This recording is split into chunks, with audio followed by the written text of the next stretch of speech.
คิดว่าเธอนั้นใช่คนที่ตามหาคิดว่าฟ้ามีตาส่งเธอมาให้ฉันเฝ้าดูแลรักเธอแทบตายแต่สุดท้ายไม่เป็นดังฝัน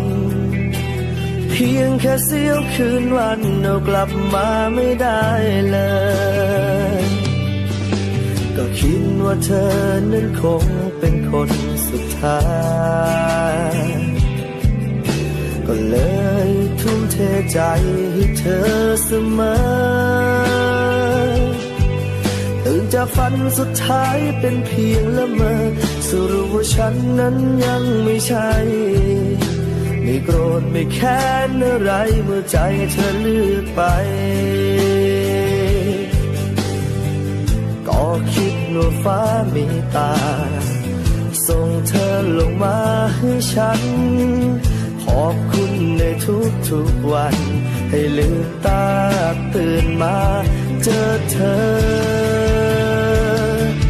แต่ฟ้าให้เวลากับฉันน้อยไปไม่ทันได้เตรียมหัวใจ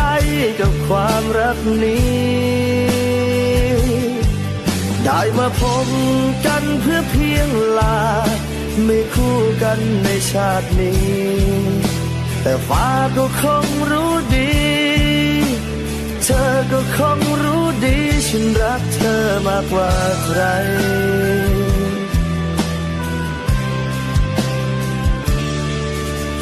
ยอมจำนนให้ฟ้าพรากเธอไปจากฉัน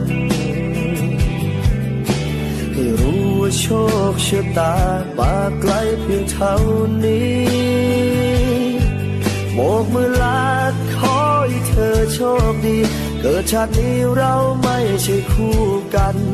เกิดชาติหน้าเคยฝันละกันในฉันคู่เธอ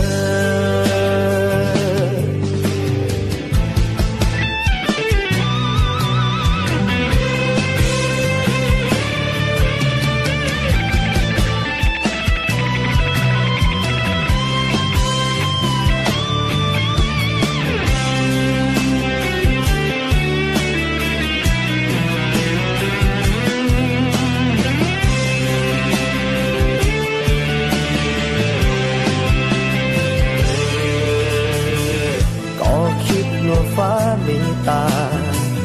ส่งเธอลงมาให้ฉันขอบคุณในทุกวันให้ลืมตาตื่นมาเจอเธอแต่ฟ้าให้เวลากับฉันน้อยไปไม่ทันได้เตรียมหัวใจกับความรักนี้ได้มาพบกันเพื่อเพียงลาไม่คู่กันในชาตินี้แต่ฟ้าก็คงรู้ดีเธอก็คงรู้ดีฉันรักเธอมากกว่าใครแต่ฟ้าก็คงรู้ดีฉันรักเธอมากกว่าใคร